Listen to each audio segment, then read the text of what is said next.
A paz do Senhor, queridos e amados irmãos, a paz do Senhor, professor, a paz do Senhor, você, aluno, você que sempre nos acompanha. Temos aqui mais um EBD em síntese em podcast de lição de adolescentes e hoje, lição de número 4. E olha, é uma lição abençoadíssima, com uma temática e um conteúdo muito edificante. E eu já quero lançar para você aqui o título da lição, que é Uma Promessa, vírgula, uma Esperança. Não se confunda uma promessa, vírgula, uma esperança. A partir dessa promessa, não só aqueles que a ouviram, aqueles que a receberam, mas toda a humanidade, todas as gerações puderam ter esperança a partir de uma promessa. Olha que coisa maravilhosa! Uma única promessa, mas é a promessa mais extraordinária que aqueles que a ouviram poderiam ouvir e trouxe esperança de salvação a todos os homens.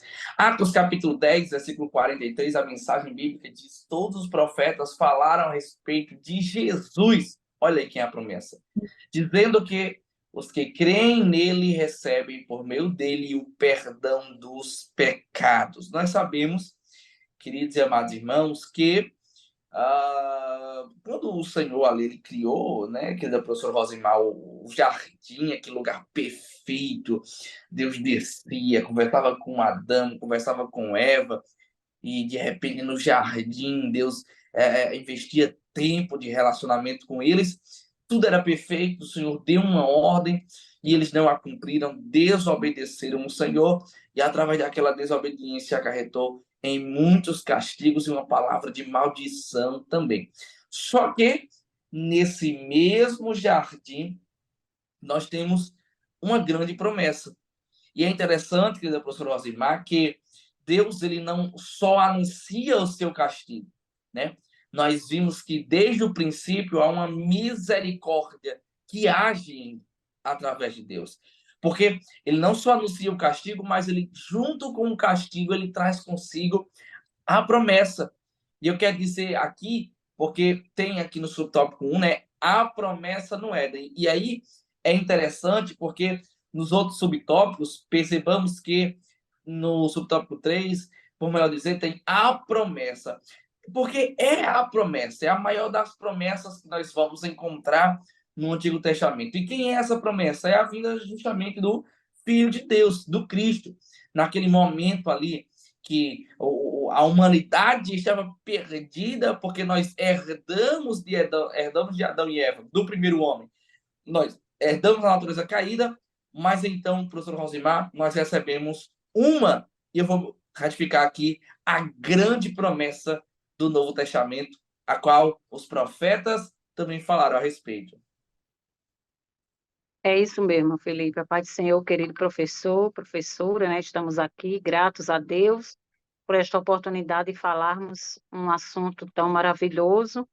Nós vamos falar um pouco sobre uma grande promessa, já lá no Éden, e vamos decorrer todos os subtópicos, né? Nós vemos aqui, queridos, que a história de Adão e Eva é uma das mais conhecidas da Bíblia, né? Nós vemos que depois que eles pecaram, teve a questão que Deus os expulsou do Jardim do Éden e a humanidade passou a sofrer consequências. E nós vemos aí, querido, que Deus, ele já havia estabelecido o seu plano na Terra. Então, nós vemos aqui que Deus, ele desejava trazer o homem de volta à perfeita harmonia com ele. Então, nós vemos aqui, querido, que para isso ele desenvolveu um plano restaurador, né? Antes mesmo de haver criado o mundo. Então, nós vimos aqui que, através do Velho Testamento, Deus fez promessas importantes, né? Que levaram o homem a entender como o Senhor haveria de reconciliá-lo consigo. Então, nós vemos aqui, querido, que Deus ele foi quem proferiu, né, a primeira promessa na Bíblia. Então, nós vemos grandes coisas que nós podemos tirar desse tópico para os nossos queridos alunos, professor.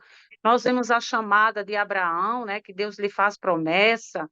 Nós vemos aí, querido, que o Senhor desejava levantar uma nação separada, né, pela qual ele iria realizar o seu plano da redenção.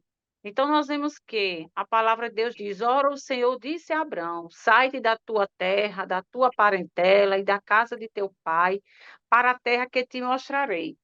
Então, Deus já havia estabelecido um plano, Deus já havia estabelecido um projeto para a salvação. Então, nós vemos aqui, queridos, que a nossa lição coloca sobre as promessas de Deus para Abraão.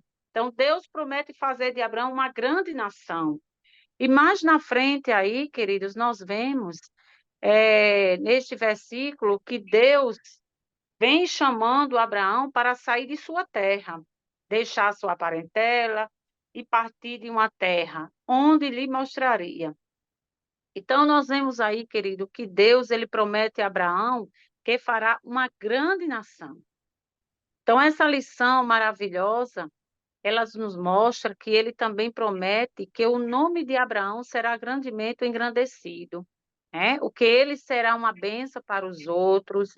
E nesse versículo, nós vemos aí, em Gênesis 12, versículo 2, nós vemos aí que a generosidade de Deus, né, estabelecer suas promessas, e a Abraão, nós destacando o seu propósito de abençoar, não apenas Abraão, mas também todas as nações através dele. Coisa maravilhosa, irmão Felipe. Glória a Deus. É verdade, querida professora Rosimar, e é interessante porque o próprio autor ele destaca, né, quando eles cometem aquele erro, de repente fica a nossa expectativa, a pergunta, o que é que Deus vai fazer? Né? Será que Deus vai matar Adão? Será que Deus vai matar Eva? Né? Mas aí não se tratava de uma morte física, mas de uma separação, de uma morte espiritual, de uma separação do homem para com o seu relacionamento, a sua intimidade, o seu laço com Deus. Né? E essa é a grande promessa. Nós precisamos falar muito sobre isso, porque essa promessa ela foi proferida pelo próprio Deus, foi Deus quem prometeu, foi a primeira e a grande promessa do Senhor lá no jardim, né, aos homens, foi reforçada pelos patriarcas, foi anunciada pelos profetas, né? Nós percebemos, querida professora Rosimar, que essa promessa que o Senhor ele falou acerca do nascimento de Jesus foi desde a parte de Abraão, né, quando ainda era Abraão, quando Deus chamou, e vai se cumprir na pessoa de Jesus. Então nós percebemos que Deus diz assim: você será um pai de uma grande nação a partir de ti. E é interessante, um outro ponto também que eu queria destacar aqui, é justamente como Deus cumpre essa promessa que ele faz a Abraão. Porque dá-se o Salvador a partir da semente de uma mulher que o próprio Deus diz, da semente da mulher. E é interessante que a mulher foi quem foi enganada. O próprio Adão ele vai apontar para a mulher: foi a mulher que tu me deste. Era Deus dizendo: ó, a mulher é fraca, a mulher é frágil, assim como o homem também que caiu. A mulher ela é sujeita, como um homem, a ceder às tentações do inimigo, a cair em desobediência através das estratégias e das artimanhas de Satanás, só que vai ser através dela para mostrar que o meu poder se aperfeiçoa justamente mediante essa fragilidade. Era Deus dizendo: eu faço forte o que é fraco. Deus poderia, de repente, Jesus poderia vir de qualquer outra forma. Ele poderia simplesmente vir ao mundo já como um homem, para começar o seu ministério. Ele poderia vir ao mundo sem precisar passar pelo nascimento, pela infância, mas não.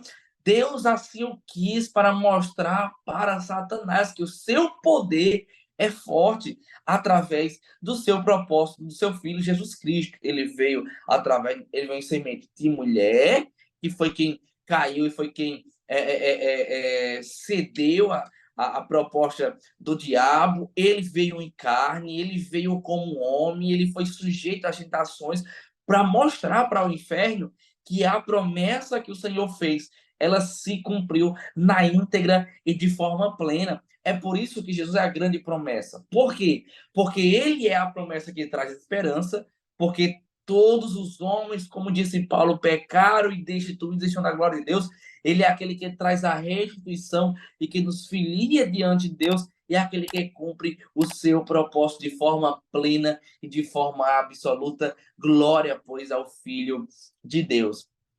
Nós vemos aqui também, irmã Rosimar, que um outro detalhe, né, que é cumprido na vida do Messias, irmã Rosimar, é a sua genealogia. Né? É interessante porque o Senhor disse que Jesus Cristo ele viria da linhagem também, não só de Abraão, mas também de Davi. E quando a gente vai puxar a linhagem, lá em Mateus capítulo 1, a partir do verso 1, inclusive tem muita gente que não gosta de ler a linhagem, mas eu quero aqui deixar cá para você, porque de repente você pode, é uma dica pedagógica, você pode colocar no seu quadro, você pode levar uma cartolina, enfim, vai ser interessante, vai agregar a sua aula, a genealogia, né, de Jesus, a árvore genealógica de Jesus é um pouco grande, então você faz de uma forma pequena, ou quem sabe até uma forma mais prática no Data Show, mas é interessante e é uma outra prova do cumprimento da promessa de Deus pelo Messias, né, querido irmão Zimar, porque a gente vê que há uma árvore genealógica. Quando a gente olha para Ruth, por exemplo, a gente olha, eita, a árvore, de repente ali, lá vem Boaz, vai quebrar, de repente Boaz vai casar com uma mulher estrangeira, e como é que vai ser? E o Senhor é glorificado, até nisso o nome do Senhor é glorificado, porque Deus tem seus planos, seus caminhos para cumprir os seus propósitos. É isso mesmo, Felipe. Essa dica ela vem bem propícia, né, para os nossos alunos, porque através dela eles vão ter aquele conhecimento, né, sobre toda a trajetória ali. Então nós vemos aqui, querido, que o nosso Senhor Jesus Cristo, ele já tinha um plano marcado, um plano traçado, né? E nós vemos aqui as grandes características que a lição coloca, como o nome de Jesus, como nascerá o sol da justiça. Então, nós vemos aqui que, mas para vós, os que temeis o meu nome, nascerá o sol da justiça, e cura trará nas suas asas.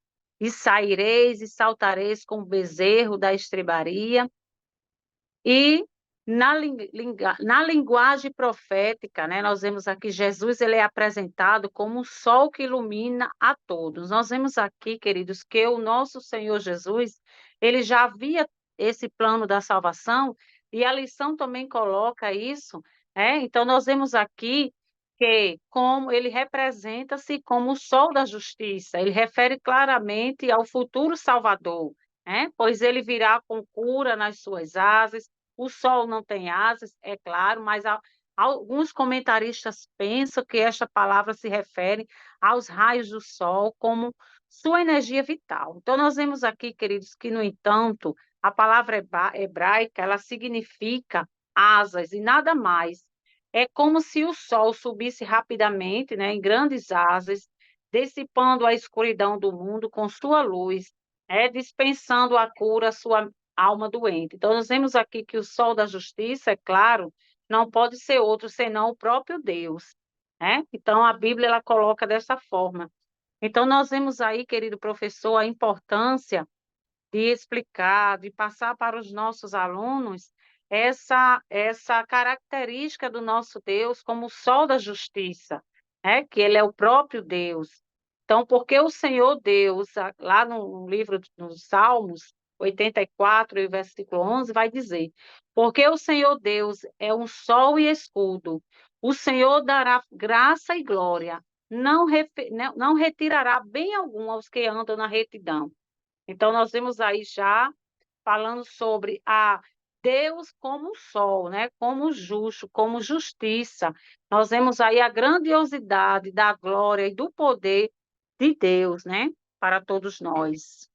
E este tópico ele é maravilhoso, né? Porque vai falar sobre a grande promessa, né? O grande cumprimento de toda a promessa.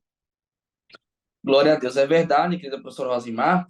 E aí, seguindo essa linha, sobre justamente o projeto, sobre o plano, como a própria professora Rosimar falou, né, foi um plano que foi totalmente traçado, planejado e direcionado pelo próprio Cristo. O próprio Paulo vai dizer que isso tudo vai se cumprir de forma plena, na plenitude dos tempos, ou seja, havia um tempo determinado. Jesus não veio nem antes e nem depois. Jesus ele veio do tempo. Tal como foi justamente a sua promessa, sua vinda quanto ao seu nascimento, também será a sua vinda para arrebatar a igreja.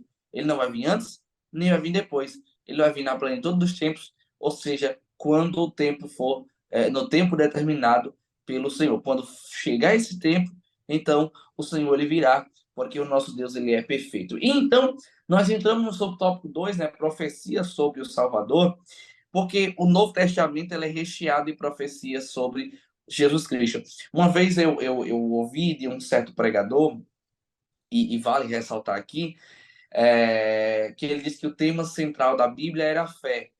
E eu depois quis discordar dele respeitosamente, até porque não foi algo falado naquele momento, não, que não feria naquele momento, não era uma heresia, porque foi na sua inocência, e eu disse a ele que o tema central da Bíblia é Jesus.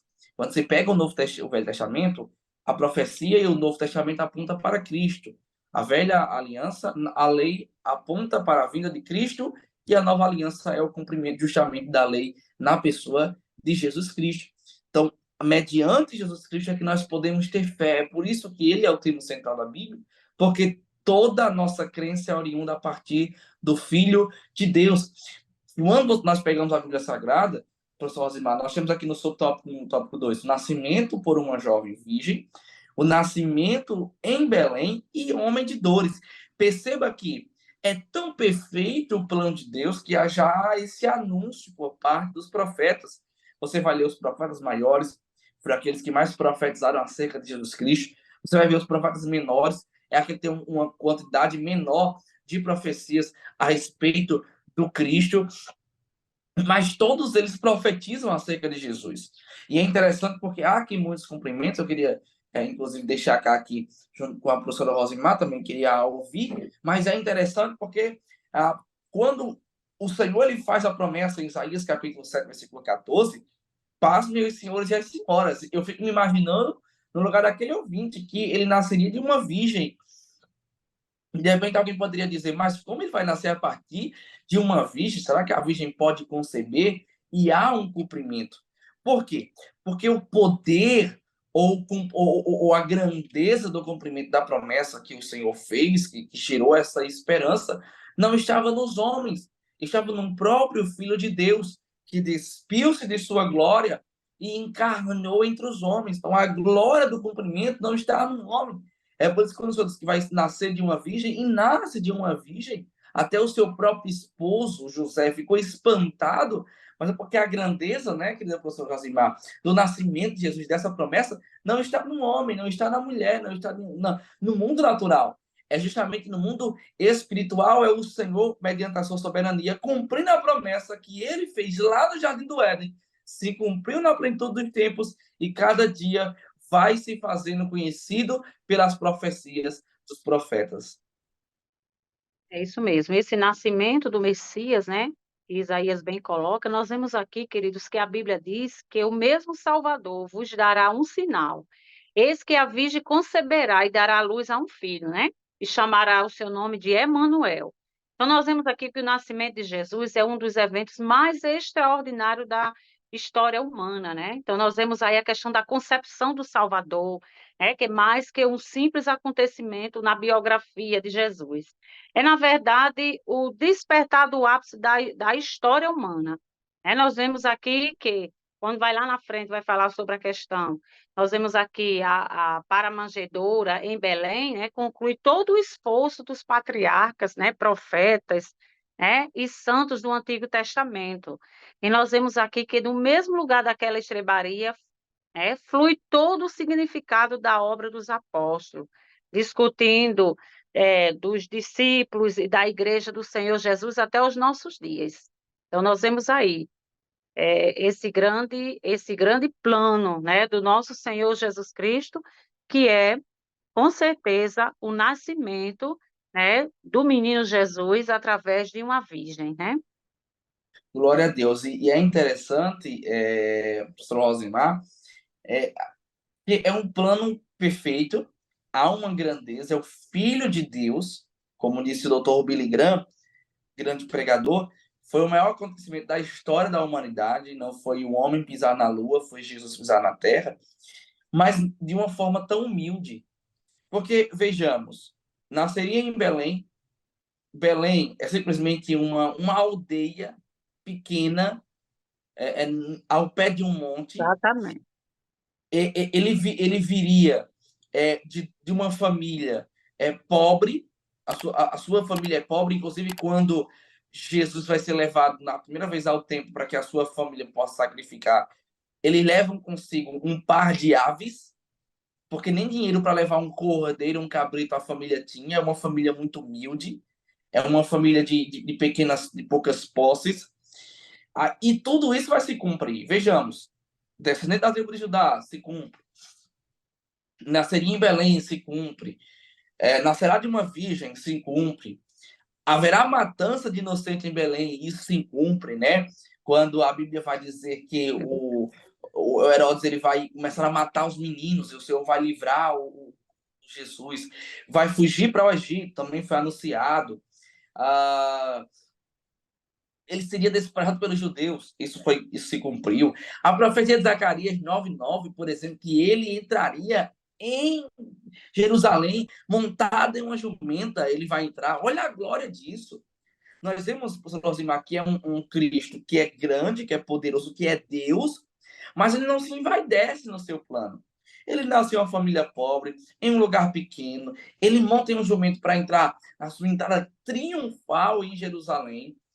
Então, isso vai de encontro, inclusive, a uma crença que os judeus tinham, nós sabemos a história, que eles esperavam o Messias com a pompa de um rei, sendo muito grande, poderoso, um grande guerreiro, para poder expulsar dali os que julgavam, os que oprimiam o povo de Israel. E Jesus vem na contramão disso, mostrando que o reino de Deus não é nada dessa terra. Não é comida, não é pão, não é bebida, mas é justiça. Ele vai mostrar que o que importa não é as coisas terrenas, são as coisas espirituais, celestiais, não é as coisas de baixo, são as coisas de cima. E para encerrar esse tópico 2, fica à vontade de Rosimar, se quiser também poder pontuar, homem de dores. Olha, já imaginou, quem imaginaria o Filho de Deus, na condição de Deus, que ele mesmo profetizou, foi profetizado. E ele mesmo deu testemunho acerca de si, que era o Filho de Deus, um homem que experimentou dores. Quem imaginou que o Messias, que o Filho de Deus, enfrentaria dores, mas era necessário? Tudo por causa de uma promessa. E a promessa também dizia que ele seria um homem de dores. Aí diz que sobre ele carregaria os nossos pecados e sobre as suas pisaduras nós seríamos sarados. E ele vai experimentar, irmã Rosimar, ele vai experimentar as dores da maldade do homem por amor à humanidade. É isso mesmo, Felipe. Nós falamos aqui a princípio, né, que Jesus é a razão de toda a história, né? Jesus, ele foi humilde, ele nasceu, ele poderia ter escolhido um ambiente como rei, né, para nascer, mas ele tinha um plano traçado para, no caso ali, nós vemos que a manjedoura foi um propósito, né, da sua nobre missão. Então, ele queria mostrar ali a sua humildade, o seu plano redentor. Então, nós vemos aqui que Jesus ele sofreu muito a receber o título de um homem das dores, né? E no caso, nós vemos aqui que ele era desprezado, que era o mais indigno entre os homens de dores, experimentado nos trabalhos, e como de quem os homens escondiam o rosto, ele era desprezado e não fazia dele caso algum. Então, nós vemos que verdadeiramente, a Bíblia diz, ele tomou sobre si as nossas enfermidades e as levou com ele. Então, nós vemos aqui, querido, que ele levou sobre si e nós o reputamos por aflito, ferido de Deus e oprimido, né? Mas ele foi ferido pelas nossas transgressões, ou seja, ele não merecia ter passado por aquilo, por tudo aquilo que hoje nós estamos aqui. Então, nós vemos aqui, foi moído pelas nossas iniquidades, o castigo que nos traz a paz, né, estava sobre ele, e pelas suas pisaduras nós fomos sarados. Então, Jesus disse: o meu reino não é deste mundo. Então, nós vemos aí claramente, Jesus, ele preparou todo o seu plano da salvação, Jesus, ele venceu, mostrou como grande exemplo, né, que ele foi desprezado, ele passou por todos aqueles acontecimentos, mas ele venceu e ele é exaltado. Então nós vemos aqui que Jesus, ele é a grande razão de toda a história, de todo o nascimento, de toda a característica que nós vemos quando nós fomos analisar e colocar em pauta algumas características desse grande acontecimento. Nós vemos aí o nosso Deus como um grande exemplo de humildade e de que ele se colocou ali, né, como um servo ali para vencer em nome de toda a humanidade. Então, nós vemos aqui, querido, que o nascimento de Jesus, ele é um dos eventos extraordinários da história, que até hoje ela reflete. E Glória é a isso Deus. aí. Verdade, meu Rosimar. Verdade, glória a Deus. Nós já vamos entrar no tópico 3, porque nós falamos aqui nos primeiros 2 tópicos sobre a promessa, onde foi a promessa, Jardim do Éden, quem primeiro profetizou a respeito da vinda de Jesus, o próprio Pai, o próprio Deus. Nós falamos que essa promessa ela foi renovada na pessoa do patriarca Abraão. Nós falamos de onde Jesus, da linhagem que ele veio, cumprindo também uma promessa, a sua linhagem da casa de Davi, da casa de Judá. Nós falamos também, irmãos, que os profetas profetaram a respeito e tudo foi se cumprindo perfeitamente. E então chega um momento de esperança. Por quê? Isaías capítulo 9, versículo 6, nós já falamos aqui, diz: porque um menino nos nasceu e um filho se nos deu. É interessante porque nós podemos deixar aqui: um menino nos nasceu e um filho se nos deu. Percebamos, é um menino que nasce e é um filho que é dado. Por quê? Porque esse menino que nasce, natureza humana. O filho que é dado, natureza divina. Então, ele nasce como menino, como homem, como carne, mas ele também ali é o filho que é dado, o filho de Deus, o próprio Deus encarnado. E qual é a grandeza disso? É que como homem, nós já falamos, ele vai experimentar dores, mas como Deus, ele vai salvar a humanidade. E essa é a grande esperança. O tópico 3 fala uma grande esperança. Por quê? Porque os homens estavam vivendo em trevas. E Isaías vai dizer que ele seria a luz, que iria raiar mediante as trevas. Ele seria a forte luz, que iria brilhar nas trevas. Ele é a grande esperança, não só para Adão e Eva. Ele era a grande esperança não só para Israel. Ele era a grande esperança, querida professora Rosimar, não só para os profetas, mas ele seria a grande esperança para todos nós e para toda a humanidade. E aqui nós temos, eu queria também ouvir a professora Rosimar sobre essa esperança que é nascida, que é trazida ao mundo. Subtópico 1, a luz brilhou. Subtópico 3, a verdadeira libertação. E subtópico 3, o nascimento de uma criança. Olha que glória!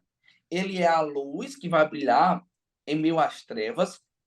Ele é a verdadeira libertação, porque quando conhecemos a verdade, e ele é a verdade está nele, então nós somos libertos. E o nascimento de uma criança, aquela criança que nasce, mas o filho que é dado, que tem aqueles atributos, que é dele como Pai eterno, como Deus poderoso, como conselheiro maravilhoso e príncipe da paz, ele é a grande esperança que nasce. Então nós temos aqui a expectativa, a promessa, mas nós temos, irmãos e irmãs, a realidade, o cumprimento da promessa e então a esperança para todos os homens. Glória a Deus. É isso mesmo, filho. Nós vemos aqui, querido professor, que a Bíblia, ela diz que o mesmo Senhor vos dará um sinal.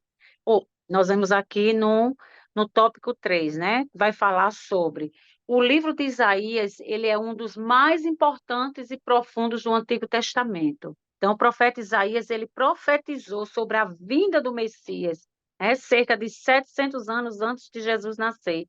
Então, nós vemos aqui que Isaías, ele é conhecido como profeta messiânico, né, por causa da riqueza de suas profecias sobre o Messias. Então, nós vemos aqui que Jesus Cristo é uma figura central na fé cristã. Então, ele é considerado o Filho de Deus e a pessoa mais importante da história da humanidade. Então, a Bíblia fala que descreve que Jesus como luz do mundo, que veio para iluminar a escuridão e trazer esperança às pessoas. Então, o nascimento de Jesus, Jesus ele veio para trazer vida, para trazer esperança. Então, nós vemos aqui, querido, que o povo, ele vivia em trevas e viu uma grande luz. Nós vemos aqui Isaías 9. Aqueles que viviam na terra da sombra da morte, uma luz resplandeceu sobre eles. Tu, Senhor, aumentaste a alegria e trouxeste grande felicidade ao povo. Então, eles se alegram perante ti, como os tempos da colheita, como os que dividem os despojos do inimigo. Então, nós vemos aqui que Jesus, ele é a verdade, né? E ele veio para mostrar a verdade para o coração humano. Então, ele diz: Eu sou o caminho, a verdade e a vida.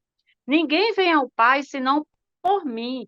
Então, nele somos reconciliados, E temos paz com Deus. Então, nós vemos aqui, queridos professores, que em Jesus há libertação. E esse tópico 3, quando ele fala sobre a grande esperança, é isso mesmo, porque nós temos a esperança em Jesus da grande libertação, que vem de uma mudança da mente, da postura, que passa por conhecê-lo. Então, nós vemos aqui, a palavra de Deus diz: Conhecereis a verdade, e a verdade vos libertará. Então, quem liberta o homem? Jesus. Jesus é que liberta o homem. Então, nós vimos aqui na palavra de Deus diz: Pois tu quebraste o jugo de sua carga, a vara em seus ombros e o cedro do seu opressor, como no dia dos midianitas. Então, Jesus ele veio fisicamente a este mundo. Então, o campo da batalha, que é o pecado, para destruir as obras do mal. Então, nosso Senhor Jesus, ele veio com esse objetivo, né? De derrubar o campo da batalha, que é o pecado. Então, nós vemos aqui, querido, existem inúmeras referências sobre Jesus no Antigo Testamento, de modo que certamente podemos dizer que todo o Antigo Testamento testifica de Cristo. E logo nos primeiros capítulos de Gênesis, nós vemos aqui que após a queda do homem, encontramos a promessa sobre aquele que esmagaria a serpente. É isso aí, irmão Felipe. Glória a Deus, que da professora Rosimar, e basta fazer um comparativo. Porque a esperança que o judeu tinha para a chegada do Messias é tal como a nossa esperança para a volta do Senhor Jesus. Então, acho que você fazer um contraste. Os dias de hoje, nós temos dias maus, onde é filho contra pai, pai contra filho, nação contra nação, onde é peste, mortandade, rumores de guerra, onde o pecado cada vez aumenta, o amor do homem está esfriando para com o outro. Nós temos um índice de apostasia espiritual muito grande. E você vê como é que está o mundo. O mundo está em declínio moral, ético e espiritual.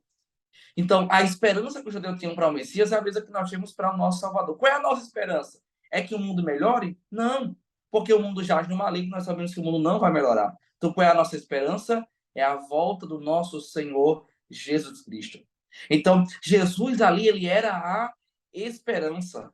Ele era uma criança, ele era um menino que foi reverenciado pelos magos desde o seu nascimento, porque os céus anunciaram o seu nascimento. A glória de Deus foi vista e o amor do prazer do Pai estava naquele filho. Tal como o Senhor raiou ali no Rio Jordão, dizendo: Esse é meu filho em quem me comprazo, eu tenho um prazer nele. Era ali a esperança dos homens, era a esperança do povo, era a esperança da humanidade na pessoa bendita de Jesus Cristo.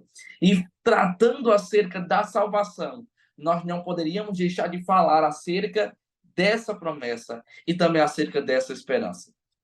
Uma promessa, uma esperança. A maior de todas as promessas e a esperança tão aguardada na pessoa bendita de Jesus Cristo. Tanto que o autor ele conclui a lição, que é da professora Rosimar, dizendo: Deus demonstrou sua bondade para com os homens através do Redentor. Você quer prova se Deus é bom? Basta olhar para a promessa e cumprida e a esperança trazida através de Jesus Cristo. Deus é bom e Deus nos amou. Deus demonstrou sua bondade para com os homens através do Redentor, que veio para restaurar a humanidade. Ele que veio como uma criança pobre, nasceu de uma virgem em um lugar simples e foi constituído príncipe da paz. Olha que coisa maravilhosa. Queridos e amados irmãos, caro professor, lição de número 4, uma promessa, uma esperança. Nós vamos tratar nessa lição 4 da grande promessa que Deus fez desde o princípio, desde o jardim, e que é cumprido na pessoa de Jesus Cristo, trazendo esperança para todos os homens. Glória a Deus por isso. Queria ouvir as considerações finais do irmão Alzimar, fazendo também uma pontuação final aí sobre a lição de número 4, trazendo suas considerações finais, para que nós possamos agradecer aos irmãos que estiveram até agora conosco, crendo que o Senhor tem falado aos nossos corações e que será uma aula de muita bênção e edificação espiritual. É isso mesmo, Felipe. Querido professor, nós vemos aqui que, na verdade, todo o Antigo Testamento, seja por promessas, repreensões ou mesmo símbolo, aponta para o Messias prometido. Então, o Antigo Testamento fala sobre aquele que haveria de cumprir o maravilhoso plano da redenção.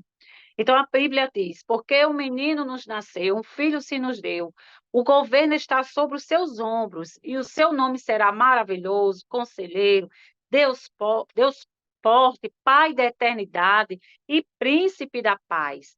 Então, queridos e amados irmãos, nós vemos aqui que a própria lição ela comenta, né, sobre essa promessa trazia uma grande esperança para os judeus, né, a vinda do Messias. Mas a lição coloca que, infelizmente, até hoje, Israel não reconheceu Jesus como Messias. Então, nós temos aqui essa lição tão grandiosa, professor, que vai trazer um conhecimento vasto para o seu aluno, para que ele possa ver toda essa trajetória, desde do Éden, né, até agora, nessa questão do que fala o tópico 3 sobre a grande esperança.